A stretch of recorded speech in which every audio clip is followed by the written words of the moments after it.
Debout Congolais, unis par le sang, unis dans l'effort pour l'indépendance.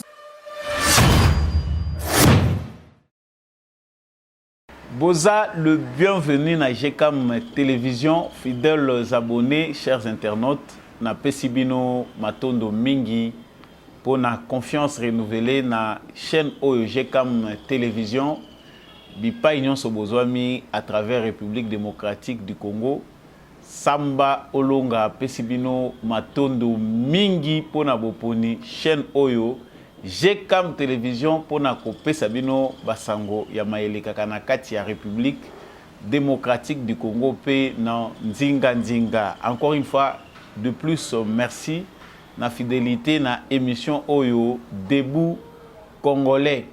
Debout Congolais salami pour na bino soko zana nous abonner na chaîne OT. En tout cas, faites-les, abonnez-vous à cette chaîne pour devenir membre effectif ya Debout Congolais. Surtout zala FARDC na motema na moment oyo mbilinga ezali pour na sécurité ekolo na biso esengeli biso nyonso to s'impliquer na kozala surtout FARDC na motema na kobosana te tradition ya émission oyo esengaka na ngai ko rappeler na biso ete justice ya Nzambe moto moko te aishapaka na contrôle na yango soki oko échapper na contrôle ya justice ya mokili yeba yango ke ya Nzambe rataka mutu te. Nous sommes tous redevables de nos actes. Mabe nyonso to malamu nyonso to salaka ezalaka comptabiliser salaka malamu pour yeba yango ke atozali ganki na sa moyi atozali tout puissant atozali millionnaire attaque yo za intouchable justice Nzambe ezalaka et ko finir par ko rattraper yo nake na lombango na annonce ya ba titre oyo ezako sangisangai na bino mukolo ya lelo toyebi malamu ke batebele balalaki malamu te na situation préoccupante ya Est la République démocratique du Congo. Chaque fois qu'il y a un événement majeur, chaque fois qu'il y a un élément déclencheur batubele bozanga kabapongi to sito yebiango malamu situation na Kishanga ezali ndenge nini batu bazali komituna eleki ndenge nini ba information kilikili nazaki te na plateau lobby bozaki ebele ya kotindela nga ba message situation ya mboka eza ndenge nini yango tokobanda nango awa na makambo etali guerre oyo ezali imposé na biso na mouvement terroriste ya M23 soutenu par Paul Kagame. Qu'est-ce qui s'est passé réellement à Kishanga? Qui faut-il accuser? Nini ezako se cacher derrière perte oyo FARDC à Sali? Baloba repli stratégique, baloba Kishanga à moitié conquis par l'armée, rebelles Bazam Panzo. Qui sont nos informateurs? Qu'est-ce qui a été prévu? Nini ebongi samaki nasima ya makambo toza koyoka ya Kishanga oyo FARDC ezali so na maboko ya FARDC te na kokende mingi pona ko détailler toyeba situation wana eleki ndenge nini FARDC aza na position nini que prépare notre armée et puis toyeba ngo que pendant ce temps appel les alliés lancés après Uhuru Kenyatta les Nations Unies l'ONU appellent le Rwanda et la République démocratique du Congo à résoudre leurs différends par les dialogues. Bango bazako senga ke Kinshasa na Kigali bafanda esika moko pona kolobela makambo wana na dialogue pona kwa peser situation ndenge ezali kolekela sur terrain. Vraiment vous aurez l'occasion à travers ces numéros ya ko découvrir ce qui se cache derrière mascotte au mona ya envenimation ya situation pe kolika koyeba nini pende sengeli kosala est-ce que biso RDC tozali prêt pour na kosala bitumba na Rwanda? Qu'est-ce que nous attendons aujourd'hui pour engager une guerre ouverte na Rwanda? Est-ce que cela est possible? Contexte oyo communauté internationale azali komemela biso.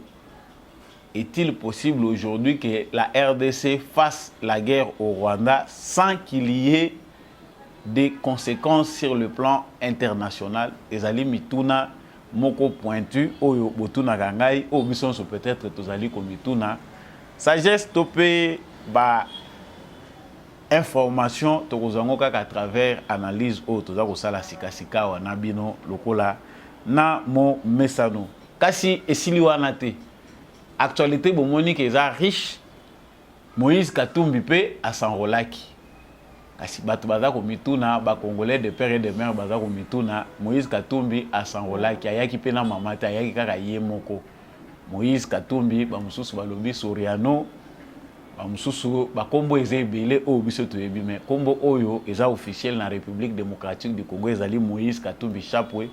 Il s'est enrôlé hier jeudi à Rouache, à la Rouache Kunanda Zouaki, quart de l'éternel. Est-ce que Wanande ezali validation à ticket naie comme candidat président de la République to makamususu pe ezali na sima.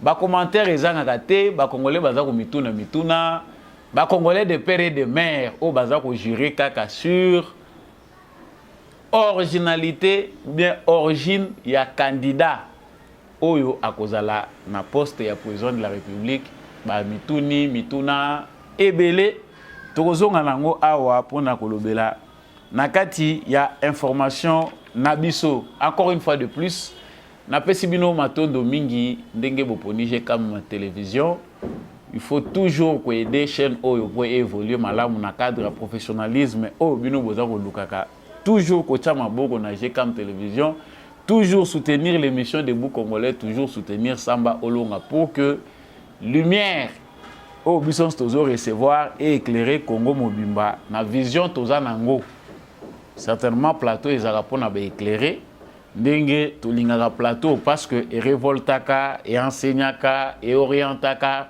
il faut vraiment soutenir ces plateaux pour que Congo Mobimba soit éclairage utile. Voilà. Je venais de vous le dire comme je l'ai fait à l'annonce que la situation était très confuse hier à Kishanga. Bato ebele balali na confusion. Toyebika malamu ke na Congo, on ne sait plus à quel sens se vouer. Ceux qui osana yo vraiment apte pour na koyeba qu'est-ce qui se cache derrière tel ou tel autre qui nous informe au coco gobé du n'importe quoi jusqu'à piquer une crise oyo pona bato bazana ba hypertension, tension artérielle les a de temps en temps qu'on varie. Vous pouvez tomber sur des sources qui vous mettent malade.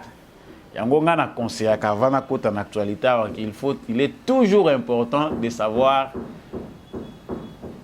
crédit nini oyo za ko pesa na so za ko informer yo. Et puis za na bato yo lokola biso ata na yo ki maloba ko uta na Rwanda na yebi ndenge nini na koki ko situer yango poto yeba. Alors si vous êtes dans la difficulté à koyeba qui sont vos sources, quelles sont vos sources, qui vous informe, il faut être très très prudent. Alors, actualité nabiso ya Kishanga ezalaki lobby ezalaki benda bika entre armée nabiso na ba terroristes ya M23. Il y a de cela une semaine, le Rwanda a encore renforcé la présence de ses militaires na kati ya territoire congolais. Ba militaire ba kota ki lisusu pour renforcer les rangs de M23. Ba militaire wana ba koti nata oyo ezalaki epesamaki na M23 ki ba quitter ba territoire oyo ezalaki occupé. Ba voix et s'élevaki de tout part pour na ko dénoncer ango, ba voix et s'élevaki pour na ko lobaki. En tout cas, les M23 font semblant baza ko longwate na ba territoire wana ndenge ezalaki prévu. Il faut faire d'essai à renforcer ba position na ba zone mususu na ba territoire mususu parce que les M23 obanda ko tourner kaka wana. To éviter parce que awa to komi obligé pe totanga ba concerné. Notre chef d'état-major général ba Congolais ba komi vraiment awa ko se plaindre mingi na armée hein, armée, il y a RCD, na CNDP, oyo, batekeli biso na Joseph Kabila. Parce qu'on ne comprend plus les opérations de notre armée, même si l'armée doit mener ses opérations de manière secrète. Mais ce qui vient du front, par principe professionnel, par amour de la patrie, tu exposes à rater Makamoussou soué les grands front parce qu'ils ont soni, ils ont contribué à Rosungambo Kanabiso. Ceux qui ont communiqué, dans la casquette, il y a journaliste, je m'appelle communicateur. Mais ceux qui ont communiqué, dans le contexte, il y a guerre, il y a certaines informations, même ceux qui ont eu yango, ils ont malamouté que au tient un espace public. Mais quand même, ils ont des informations, qu'on censurer yango, qu'on présenter un espace public pour réveiller la conscience nationale. Et Kocha Makele les dirigeants ceux qui va comprendre la situation sous un autre regard. Peut-être que l'information va comme la bango, il y a des papiers, il y a des paperasse comme babenga naka ba pesa o bango bazo pesa. Point de vue na biso peut permettre à bango que base à la éclairer d'une certaine manière. Pour y supposer que ceux qui kokoya na bureau, il y a ministre de la défense au lobby qui na une information importante, tala ba source nanga ba pesinga boy. Bako ya koyamba yo après 6 mois ou soit pe bako yamba yo ti yango to r moko to belela bango boye po makambo esa nini et comment. Alors à Kisanga, ça faisait plusieurs semaines que la société civile, qu'il y avait la population qui amenait les informations auprès des responsables militaires pour nakoyebisa bango ba éventuelle attaque qu'ils ont préparée de la part il y a des terroristes à M23. Ces informations là, ndenge bitumbaye ko ya tina Kisanga ba responsable na biso ya FARDC bazalaki na ba information wa. Motuna tozali komituna nini ezali komema lourdeur na exécution ya ba tâche na biso militaire. Pourquoi biso poto agir, que ça soit sur le plan militaire, que ça soit sur le plan politique, il faut que les conséquences et à pousser biso en place toi agir et comme to réagir. C'est-à-dire to comme quoi se défendre na place une bonne planification, na rapidité exécution et ko aider biso to éviter situation moroboy. En tout cas, ce qui s'est passé ces 2 derniers jours à Kisanga prouvent encore à suffisance qu'il y a du travail à faire au sein de notre armée. L'armée n'a pas de nécessité de réforme et makasi. Et biso suggestion na biso ezaka clair. Armée oyoyo eza issu na ba brassage na ba CNDP na kati na ba RCD na ba MLC, en tout cas, je vais épargner mon touté. Je ne fais pas la politique dans minute où il faut tout la vérité. Armée où ils ont constitué na bateau ba outi na bazambo yo ils ont kaka na ba contentieux politique mink. Ne faut-il pas dissoudre les FARDC pour créer une autre armée nationale congolaise où il faut permettre bisoto bimana situation où il y a ba trahison de temps en temps. Parce que situation est en front, et premièrement que il y a un gaspillage qui ne dit pas son nom, il y a des munitions, il y a RDC. C'est comme si nos militaires au front, dans l'obité que dans opération dans certaines opérations, il y a des gens oyo bazali na mission, il y a ko sabota kaba munitions. La deuxième chose, ils ont des informations tous les carburant destiné à ba hélico de guerre, na ba Sukhoi 25. Ndenge nini koki ko s'épuiser na mukolo moko. Carburant oyo ezako salela ba ezo permettre que ba engin na biso de l'air ya force aérienne et qui ndaka ko appuyer ba position ya arme na biso ko pousser que bateau bazana se bazwaka pe souffle pour s'organiser. Parce que l'ennemi ne dort pas, basé sur plusieurs fronts, va multiplier les fronts. Il faut que force de l'air autant entendu, que tous à l'appui moko ya avion de guerre ils ont permettre biso que chaque fois que baza ko changer ba tozo créer la stratégie ce qui toza pe na force ya likolo et ko permettre tout faire essieu bango ba défaite ce qui to constater bien totali ba Sukhoi oyo aider armée na biso mingi parce que chaque fois que l'ennemi essaye d'entrer en profondeur armée soka ye ko landa bango la ndenga likolo bazo subir ba perte énorme. Ils ont aidé FARDC à gagner la situation. Mais ils ont une situation mi balé où ils piégé l'armée na biso. Parce que bozo lukaboye ba kishanga ndengeni ba M23 ba comité wana. On est piégé politiquement et sur le plan militaire, il y a encore des tops parmi nos troupes.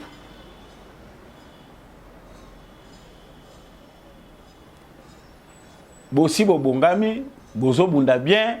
Sukhoi yo balancé ba frappa qui missile awa et ça là qui musala qui tok les 3 derniers jours ba colonne oyo parce que lorsque nous on informe au Rwanda on informe pas des militaires rwandais bazo kufa chaque jour en désordre chaque jour bana wana bazo kufa soki pe bazaya banyama soki ya bato nous faire de ça on ne peut pas l'ignorer ba faire subir bango ba perte énorme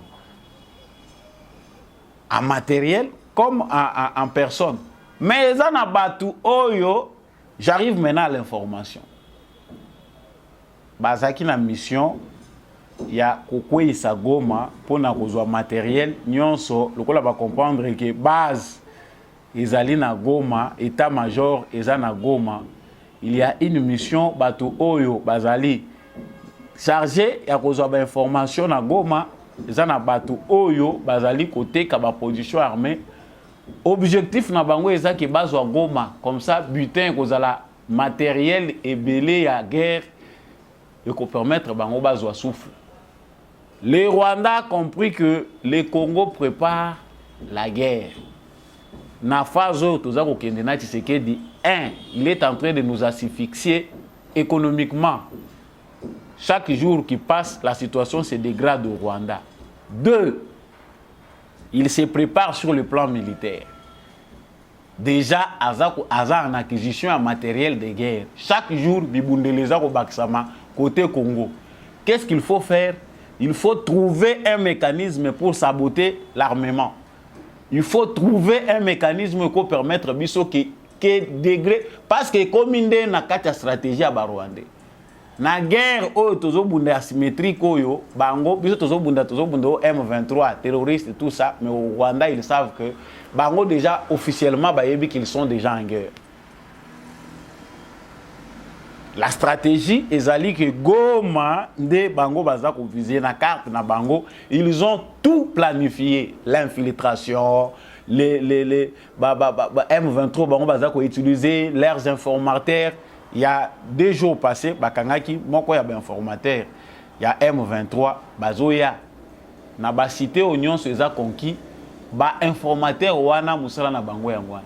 Les vidéos que vous recevez, que ce soit les vieilles vidéos ou les nouvelles vidéos, batouana bango moko pe ba créer la situation en panique. C'est-à-dire ceux qui va préparer attaque M23 préparer attaque, il y a des gens au sein de la population congolaise qui vont créer un vent de panique. Oui, que ça la population a quoi une situation moko ya débandade ou moni bato bazo qui m'a sans savoir d'abord la vraie position ezanine bato bazo qui m'a dans tous les sens. C'est vrai. On peut toutefois condamner notre armée ndenge bato bazo lobaka. Vous pensez que c'est facile? Ezan un pays moko na monde même na Ukraine. Oh, bazako kumisa bazako lobatala na Ukraine, président Ukraine. Il y a une armée au monde où na kati ya sol na bango bazo bunda na plus de 200 mouvements rebelles ou plus de 100 mouvements rebelles. L'armée congolaise, peu importe l'infiltration et autres, il faut féliciter nos militaires.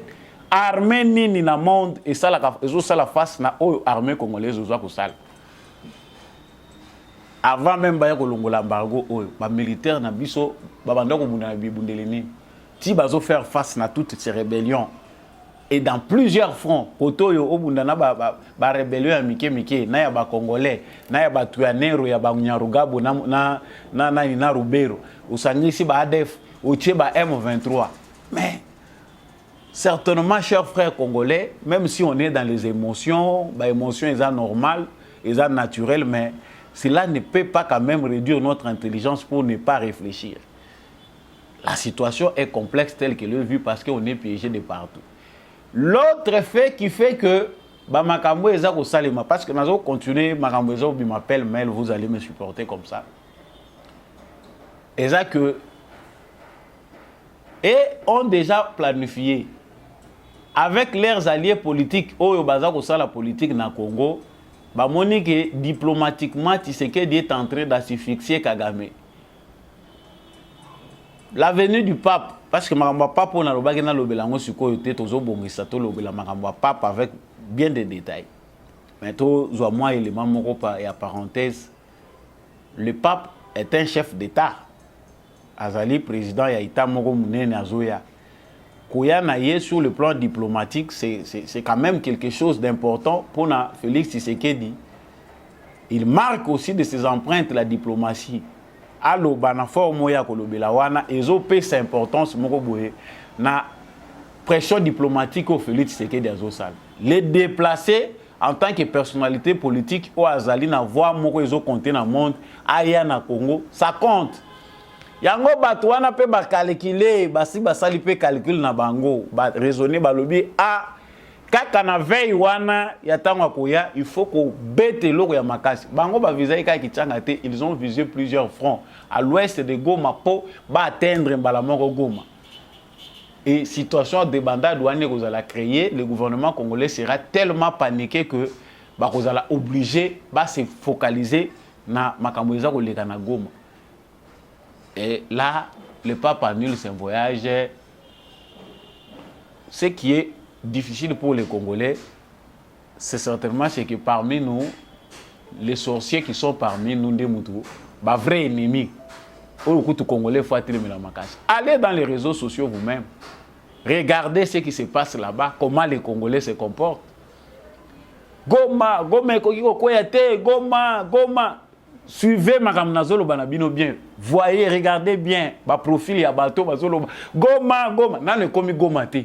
Parce que ce n'est pas pour la première fois que la situation est au Bimassous. L'autre fois, il y a un vent de panique. Goma et Goma, bazo sale le côté Goma. Ce sont les mêmes personnes que vous suivez dans les réseaux sociaux. Oyo bazo travailler na Kagame, balien na ye interne au bazana Congo. Bazaka chargé pour na paniquer biso. Ba territoire rebelle tu ebe zana mamboko ba ennemi. Matubélé Bazako s'est préparé, mais il faut savoir qu'il y avait un coup bien planifié, organisé. Bon, c'est tout. Bon, mi tout dans le sous, tant que ba officier mususu bakangi bango le sous. Tant que le sous que tel ba arrêté yé. Ah, régime ezo kangaka bato. Régime ezo bomisanani. Tala mutaki ko kufa na ndolo. Yango ngana zoloba. Pourquoi ça traîne? Pour alourdir les peines, il y a ba traître à nation. Est-ce que le Parlement congolais n'a pas de gens au baza sensible qui pousser que tous les lois moko ferme par rapport à la trahison au tozo connaître à chaque fois. Mais comme il y a des alliés de M23, des alliés de Kagame au sein du Parlement congolais, c'est le seul parlement au monde où le pays est agressé. Un député se lève, Nyarugabo, pour défendre les points de vue des terroristes. Franchement, côté Wanande na regretta kana lobi nzambe ulingaki na zala congolais pona kufa kana mutema pasi ou bien ndengeni. Ça n'existe nulle part au monde. Un député au sein du Parlement congolais défend la position des ennemis et il est clair. Azo s'exprimer na yaza à l'aise. Lo boye buno bozozo ngo boche bolobi. Tshisekedi, pendant tout ce temps, il est en train de voyager. Non. Il doit garder son sang-froid. Ça montre, suivez l'attitude de notre gouvernement, ça ne veut pas dire que Bazako minimiser la situation. La situation telle que vue sur le terrain, elle a été créée pour paniquer à la générale. Chaque fois que Basalaka et l'Okona Bango yo, Bavizaka, Angle Nyons, les angles importants, la communication d'abord. Ils savent que les Congolais sont très dans les émotions. Tellement bazalaka na ba émotion, ba sentiment, nyonso ekoleka na ba réseaux sociaux, on relaye sans savoir même les fonds.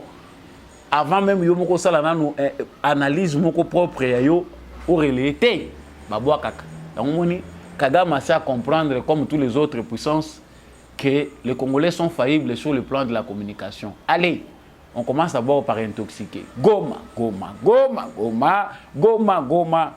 Natangi tweet moko, je vais citer la moni Francine Muyumba qui nous dit non, non, non, non, non. Le pays tout entier ne peut pas tomber. Je vais les citer. Francine Muyumba qui dit le pays ne peut pas tomber, il faut que les incompétents, bah vie les autres tombés, les fondés, bah incompétents, bah kende. Il est clair là-dessus lorsqu'il se prononce. Il dit non, non, en tout cas, et c'est important que Mboka Mobimba et continuer kokwe ya boye. Il faut batu oyo baza ba compétent ba kende. Bateau baza ba incompétent ba kende. Vous m'excuserez par rapport à ya tweet ya Francine Muyumba. Je pense que vous le verrez bien dans bozo monango wana.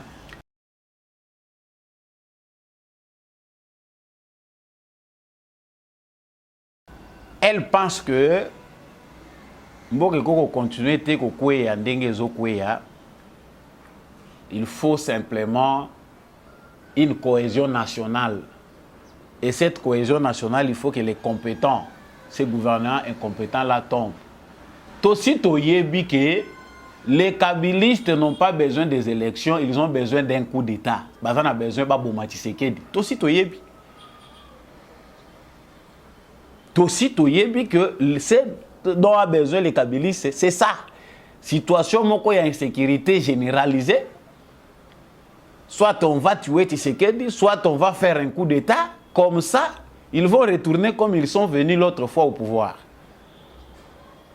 C'est devenu une culture Yamituna Bango, bazo fonctionner, Tozo a pouvoir, on va venir, mais pas par la voie des élections, mais par un coup d'État. Bokozwanga, Bolobia, pourquoi Zolo Bamakambo, Kishanga, tout ça, Mendengenin. Notre armée, le problème c'est que notre armée, de l'autre côté, les matériels militaires viennent, mais simplement, Tata Mokonzi Ekolo, il faut vraiment tenir compte de cet aspect-là. Que tous ces militaires-là qui étaient dans des mouvements rebelles, peu importe leur loyauté maintenant, en tout cas, soient suivis à l'œil. Batunios, sans exception de personnes, à la gouverneure militaire, à la quoi que ce soit, État libisoté. Armée oyo yo tozanango oyo armée na biso oyo ici na San City oyo yo armée ya Ruberwa oyo armée oyo créée par Ruberwa parce que les stratèges ya plan na bango ya AFDEL oyo penda ko institutionnaliser infiltration.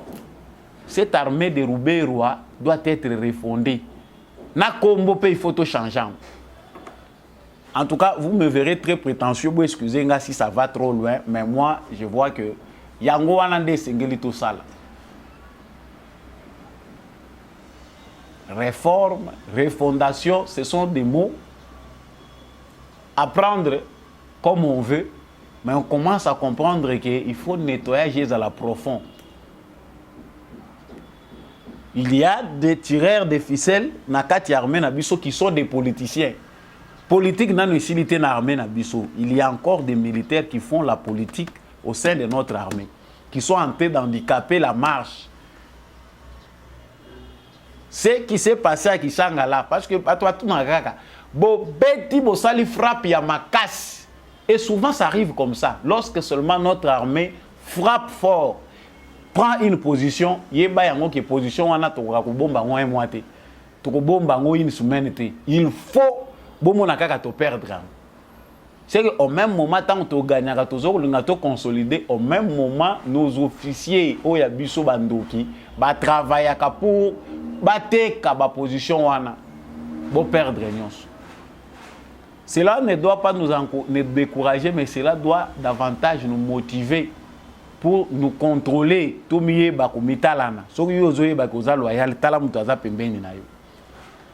L'autre aventure qui s'est faite sous notre barbe, l'aventure sur laquelle notre gouvernement doit s'y pencher volontairement parce que nous ne pouvons pas entrer au cœur de notre stratégie de défense. On sait que nos rangs se resserrent chaque jour. La critique, tout ça, là, bien sûr, mais il y a une vision qui est en train de prendre forme. La vision de Félix Tshisekedi par rapport à son armée. Mais nous faisons face à une menace internationale. Aspect wana est négligé par les Congolais, ceux qui ont engagé guerre na Rwanda. La guerre ne se fait pas seulement sur le plan militaire. La guerre se fait sous plusieurs dimensions. Aujourd'hui, à l'ère du numérique, à l'ère de l'information, la guerre est sur le plan informationnel, la guerre se fait sur le plan économique et où on peut envisager toutes les pistes. Mando qui nous va utiliser. Tu sais qu'il y a ça côté guerre na Rwanda. Tout de suite lobby ango bande ko mususu pe ba lobby ango ebele. La guerre sur le plan économique frappe fort au Rwanda. Et il y a des gens dans Minito Bazoya en renfort encore au Rwanda. Ce qui est déplorable, c'est que la France est en train de mener encore campagne pour nous garder certaines choses statiques. Nous devons continuer à couper sa Rwanda mbongo na moment où c'est commettre des crimes. Parce que les crimes les alikaka oyo ba M23 ba terroriste M23 ba zako boma ba na Congo te. Les crimes c'est aussi prendre les moyens, soutenir un pays criminel, un état criminel dirigé par un criminel. Oyo ba fait essayer de démontrer qu'il a commis na les boma. Kagame a compris que Tshisekedi a s'y fixé sur le plan militaire, sur le plan économique. Déjà azobo tolanga oranyon son azalaki nango rôle oyo esalaki kinga Kagame na ya na pouvoir ya ko servir ba occidentaux na zala lokola tremplin nazozwa bango bazozwe lepa na ngai ezoleke lepa na ngai ngape nazotonga Rwanda nazokoma tout puissant sur base ya musala wana bango ba pesina. Maintenant Tshisekedi est en train de détruire ce rôle là de Kagame. A bebiseli cop bisika nyonso akendaka kosala ba échange ke ngai nde mutu na kopesa bino or koltambo zole pa na ngai. Tshisekedi aujourd'hui a commis bavard pour certains parce que il est obligé de le dire dans n'importe quelle tribune. Dans la même tribune Oyo, si vous pouvez profiter de suivre cette vidéo, tribune Oyo Tshisekedi Félix profite na Dakar pour parler de la situation au Congo. Même tribune, même Batoubakamou, le président burundais, lui, du pays. Pourquoi je voulais le diversifier? Évidemment parce que malheureusement, notre économie dépend beaucoup des mines et les mines sont à la base de beaucoup de nos malheurs. La preuve, en ce moment, nous vivons encore un de ces malheurs par l'agression rwandaise contre mon pays et ça fait plus de 20 ans. Je fais une parenthèse justement parce qu'il fallait que j'en parle. J'ai entendu beaucoup parler de l'agression russe en Ukraine, mais on oublie souvent celle qui a plus de 30 ans et qui est causée par un des voisins de la République démocratique du Congo. Et donc, pourquoi est-ce que nous faisons ce choix? Parce que moi, je l'ai titré comme ça par un slogan, la revanche du sol sur le sous-sol. Pour sortir un peu de nos malheurs, parce que le sol a beaucoup de choses et peut-être même plus à offrir que le sous-sol. Et dans ce domaine, nous avons pointé plusieurs secteurs. Le secteur du manioc. Aujourd'hui, nous avons réussi à impliquer le manioc dans la fabrication du pain à hauteur de 10%. Cela nous a permis de faire des économies sur l'importation de blé, d'économies de l'ordre de 10 à 20 millions de dollars. Nous développons en ce moment des semences pour la culture du soja. Vous savez que le soja est très important pour lutter contre la malnutrition, mais également pour servir d'aliment pour le bétail. Nous faisons aussi dans la formation des moniteurs agricoles qui reçoivent un renforcement de capacité et qui, le moment venu, vont descendre sur le terrain pour encadrer les paysans. Aussi, nous avons mis un accent sur la mécanisation. Aujourd'hui, nous sommes en mesure de dire quels sont nos besoins dans ce domaine. nous avons lancé un plan très ambitieux que nous avons appelé le plan de développement des 145 territoires. Ce sont les 145 territoires ruraux qui forment la République démocratique du Congo. Et ici, le but est de doter chaque territoire. Voilà. Comme vous venez de le suivre, la vidéo, vous venez de le suivre, le président Félix Tshisekedi ne rate pas les occasions.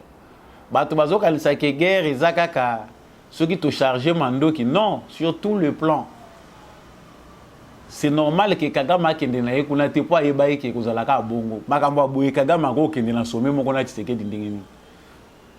C'est une bonne stratégie. Nous avons longtemps été à fond avec un président qui était là, Joseph Kabila, à laisser les Congolais sans voix. Aujourd'hui, quand on a un président qui parle, non, c'est trop. Tshisekedi pense qu'il faut seulement être dans des sommets en train d'accuser tout le temps le Rwanda et pendant ce temps-là, au pays, ça va mal. Ah, chers Congolais, à moins qu'on soit malade, à moins qu'on soit aux alentours de la planète Moussoussou, ou bien vous étiez bébé pendant que ça s'est passé ici au Congo pendant 18 ans. Nous avons un bon président. Ce que Tshisekedi est en train de faire est bon. Si ça semble ne pas aller, si c'est pire, Kishanga, Ekweyi, Batubazate, Talande Bayam 23, oui, il faut ces vidéos-là pour vous énerver davantage. Batindabino, Boyina Tshisekedi Makasi. Les vidéos de propagande de M23, bino pe bozo sa ila bango propagande. Aux vidéos il y a M23 ndenge bazo bina. Si c'est une vieille vidéo, si c'est une nouvelle tournée dans l'objectif de la propagande, à quoi ça sert yo Congolais aux vidéos wana au banda pe korele yango? Donc vous participez à une manœuvre qui ne vous concerne pas, une manœuvre qui est contre votre intérêt. Le président Félix Tshisekedi doit le dire et encore très haut. Chaque sommet, il faut rappeler à l'opinion internationale que nous sommes agressés par Kagame. Bamini ya Congo, yangonde zobo misabiso. Mais où est maintenant le problème si Tshisekedi azako lobango na chaque sommet, même ceux qui babengi si sommet, bazako tala makambu ya FIFA, ya football, ya monde, on parle de ça. Où est le problème? Aujourd'hui, chaque tribune compte. Pour éveiller conscience internationale, Bango Bazako la tête, ils sont encore de planifier autre chose. Voilà ce qui se passe pendant qu'ils sont les Arozouam. Les secrétaires d'État américains, Azako Senga na président Félix Tshisekedi non, stopper, botter les mains. Ailleurs, Bazako Senga Tshisekedi téléma, observer nano M23 et jusqu'à date où Basenga Bango va se retirer. Les coups Oyo, ils appellent coupé à plan niveau international. Outre ceux qui ont fait leur aventure à l'interne, beaucoup d'États contre Tshisekedi décidé de Bandegonangaï. Chaque jour qui passe, ils sont toujours en train de planifier comment, si ce n'est pas tuer Tshisekedi, comment faire des coups d'État. Chaque fois pourquoi Tshisekedi n'est pas allé au Qatar. Plan préparé aux États-Unis. Les secrétaires d'État américains ont Tshisekedi qui va attaquer M23. Oyo FARDC alinga qui a ça comme action d'envergure sur base d'équipement Oyo Magamunion soit ce qui est comme Koya. Balubité Tshisekedi to sengi na yonanu bozela nanu il faut batouana ba obéir ndenge to sengaki. Ce qu'on constate c'est que pendant ce temps-là, ba colonne ya ba militaire rwandais et yeko bakisa malisusu na sol congolais. Et les M23, cette fois-là, ils frappent encore davantage, pour provoquer, parce que l'armée n'a pas réagi seule. Bangonde, Moutouba qui les on comprend que les pièges, à l'interne, on utilise certains de nos frères qui nous trompent ici, qui sont des politiciens à Malunga. À l'externe, on cherche à nous endormir. Pendant ce temps-là, qu'est-ce que nous dit l'ONU? On y a joué Bisabiso Toyo Kanana Rwanda na dialogue. C'est-à-dire ce qui s'est fait au Qatar, ce qui a voulu se passer au Qatar, au Babongisaki. Ils ont là qui complot.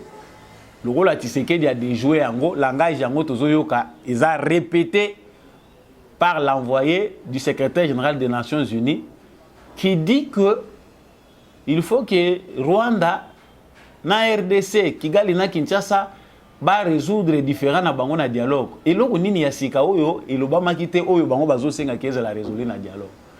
Résistance et alliés chers Congolais. Le problème n'est pas Tshisekedi, le problème c'est la guerre que nous menons face au complot international, contre les complots internationaux. C'est beaucoup de pays qui pensent que la minute est difficile, bazonga sima. Kopo ndenge Tshisekedi a commis ko présenter en eza manœuvre qui to côté. Il faut tout continuer à soutenir Makambongo ndenge Rwanda bandé ko saela. Et pendant ce temps, lorsque ça chauffe, il y a des Congolais qui reculent. Tshisekedi comme le rôle à faire ya Tshisekedi yemoko. État libisoté. Nous devons le savoir que il est impossible aujourd'hui pour que le Congo fasse marche arrière. Et na phase où Tshisekedi a ça à côté, s'il recule, franchement, il trahit le Congo. Na phase où il a côté, il n'a pas le droit de reculer. C'est vrai, c'est risqué pour lui, pour sa vie, mais c'est ça, c'est le rôle pour lequel il a prêté serment. Il a défendre le Congo dans la phase où il a commis. La légère comme les Kambamouké, mais c'est la tête de Tshisekedi Ndé Moutoueza en jeu devant le monde entier. Mais tant que vous comprenez, maintenant la cible pour toi c'est Tshisekedi, c'est que Bimana yo na makambo etaliote.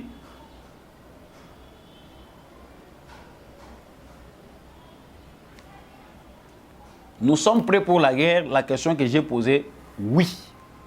Certainement, après toute la démarche entreprise par Félix Tshisekedi, après tout ce qui a été fait à Nairobi, à Luanda, le Congo est fin prêt pour la guerre. Mais prenons des précautions nécessaires pour mener une bonne guerre une fois pour toutes. On ne peut pas aller en guerre avec des tops parmi nous. Exécutez-les sur les champs. C'est criminel de le dire, mais moi je pense que ce n'est pas criminel, c'est un devoir patriotique. Les traîtres, ils ont raison d'être traités à l'envie.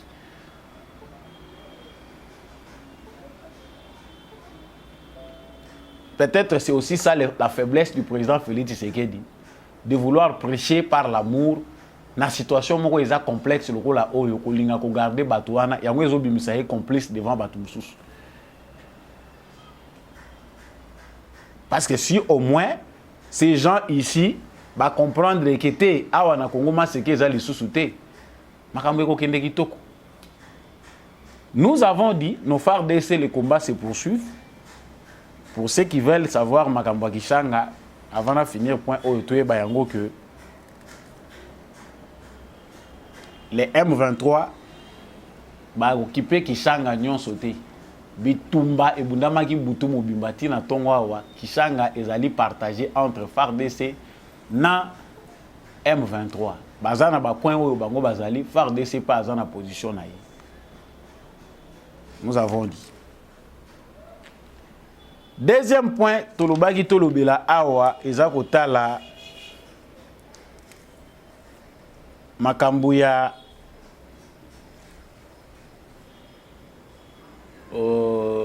enrôlement à Moïse Katumbi. Comme vous le voyez dans les images, notre candidat qui se veut congolais, mais qui a la nationalité italienne, juive par origine, zambienne, oui.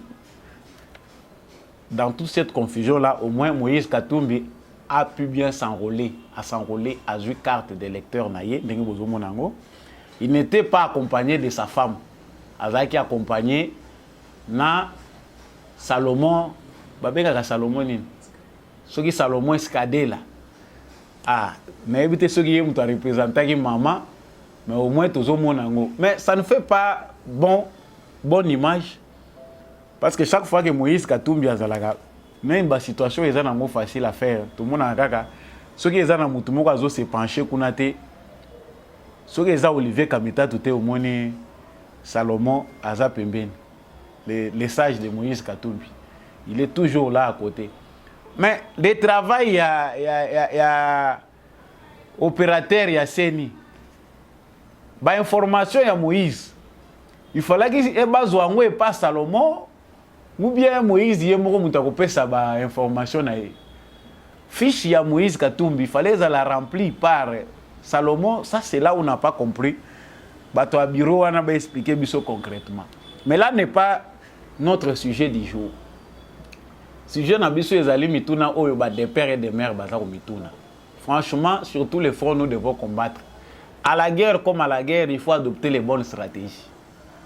La Constitution est claire, ne peut postuler comme président de la République démocratique du Congo que celui qui est congolais d'origine. C'est-à-dire Motoyo, abotami na sol congolais, tata na yaza congolais. Bon, la nationalité congolaise d'origine, si déjà vous avez un parent et vous êtes né au Congo, vous avez la nationalité congolaise d'origine. C'est maintenant là qu'on est en train d'apprendre qu'il y a des enfants, des pères et des mères congolais, mais qui, parce qu'ils ne sont pas nés au Congo, l'origine peut fuir. Ça, c'est une question aussi d'éducation collective. Tozong et lango mingi na ko vulgariser pour les kamwa originalité oyo bato bayeba. Bon, Moïse Katumbi s'est enrôlé.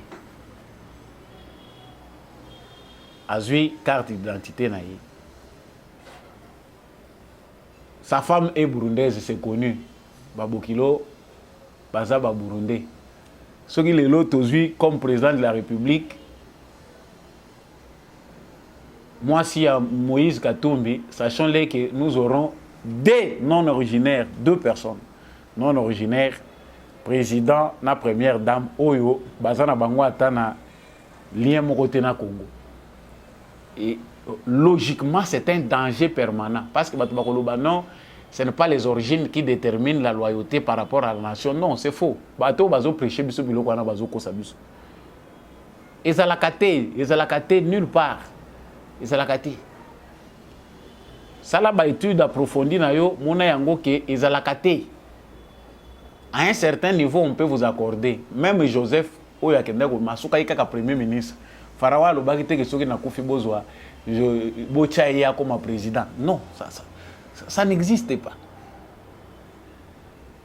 Sikoyo ba congolais baza ko mituna, sikoya wa s'enrôler loi électorale et lobinin tokosuka ndenge nini. Moïse Katumbi fut gouverneur na kati ya République démocratique du Congo. C'est il est congolais des droits. Mais est-ce que cela lui donne la permission de devenir président de la République? Ba congolais ceux qui bozana opinion na bino na kati ya démocratie lokola ya Congo botala ka Tshisekedi te. Ceux qui to sali boye balobi et ko lokola Tshisekedi azolinga écarté ye parce que Tshisekedi n'a pas besoin de challenger, il a peur de Katumbi. Ça, ce n'est pas une question de Félix Tshisekedi, c'est une question de l'opinion congolaise. Que pensent les Congolais d'origine face à la candidature de Moïse Katumbi? Ceux qui ont sali sondage, que la majorité des Congolais ne sont pas d'accord avec cette candidature-là, vu le passé congolais à Zazobati. Alors, s'enrôler ne veut pas dire que le candidat nayo président il a accepté, candidature nayo il a accepté comme président de la République. À s'enrôler le lot, ndenge bozomona na bilili ambassadeur à Belgique accueilli. Ça veut dire que nous parce que bango pona bango les gens nationalité douteuse baza batu oyo bazalaka penda kopesa bango bazalaka bato basepelisa bango makasi. Na Congo soko lingi ozala bien soutenu par les gens d'ailleurs, la France, la Belgique et les autres pays, zalaka na katikati ou soit position na yo yebanité. Bazoluka maman zalaka wapi to yebité, papa za wapi to yebité. Là au Congo, sachez-le bien que vous serez mieux soutenu. Mais soki kaka bamoni yo oza 100%. Makamuno nyon sezo qui n'est la défense intérêt ba congolais oza homme à abattre. S'enrôler, avoir une carte d'électeur. Il y a d'autres blancs, peut-être que vous avez battu. Bamindele Moussous peut s'enrôler. Mundelo Moussous ya MLC, il n'y a pas besoin de carte d'électeur. Il en a le droit, comme nos frères ailleurs ont aussi le droit de faire la politique jusqu'à un certain niveau. Mais il y a aucun qui occupe ma poste clé. En tout cas, chaque pays a ses conditions. Et pour le Congo, rigueur, il faut y la makasi. Les Cambodges, il y a des pères et des mères oyo. Ils ont discrimination. Quand on voit d'autres Congolais, non, ils ont discrimination, ils ont tribalisme, ils ont vous pouvez employer les termes que vous voulez. Chers frères congolais, ne vous découragez pas, ne suivez l'opinion des personnes. Prononcez-vous en toute conscience. Soyez libres de vos pensées. Les émissions qui viennent, il faut utiliser toute forme de communication possible pour faire comprendre aux Congolais attardés. Parce que le Congolais normal, lui, a déjà compris. Batarder ndem tu bazo compliqué biso. Bato batikalaka toujours en retard. Baninga basi batambola ki 2-3 km bazana 5 ans d'avance yo ozana na niveau retourna mituna. Cette candidature-là n'est pas une candidature où c'est lui qui postule. Bino bozo monaka état d'esprit na ye. Certainement, il est dépassé. Mais cette candidature-là n'est pas une candidature Yamutomoko Azak na conviction qu'il va accéder au pouvoir. Non, c'est une candidature pour créer le désordre au Congo.